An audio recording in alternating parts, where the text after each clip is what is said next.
planting a different variety of edible seed every day for 100 days. Today is day 14 and I'm planting quinoa. I'm gonna place it inside this bed I have with this protective covering on it because I'm pretty sure the birds are gonna wanna eat it when it matures. Assuming it does mature, it takes 120 days for this to reach maturity, so we'll see. Never grown this before, so it's gonna be fun just to see how it does.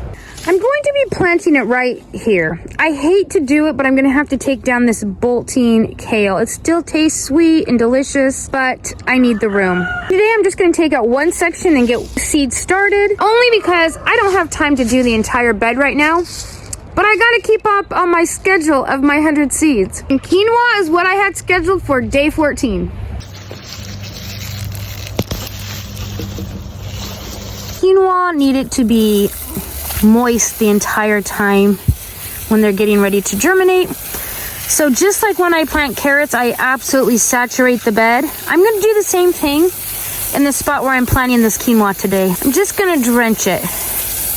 There are the seeds. So quinoa is surface sown. It's just barely covered or not covered at all. Pressed into the soil.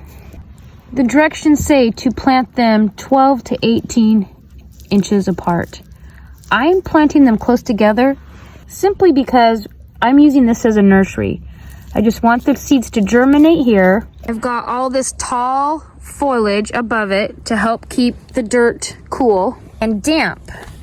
So I'm planting a few seeds, but they're not all gonna live here. But now my plan is, once those seeds germinate, I'm gonna try to gently transplant them so that they are about 16 inches apart for their final spacing. We'll see how it goes. I found a little slug. He's gotta go. Okay, so quinoa does need to be planted after the last frost. It prefers it nice and warm. We still are dipping into the 40s in the evenings, and we're in the 50s for our highs in the afternoon. It likes to have a minimum temperature of 50s, just like most warm weather crops, which I don't have. I'm gonna put this dome on it to help keep it nice and moist, just like I cover most of the herbs when I'm trying to germinate them. And I'm hoping it keeps a little warmer in there as well. I'm just gonna put these on here so it doesn't blow off. All right, I'll be checking this every couple days and seeing if we get any sprouts.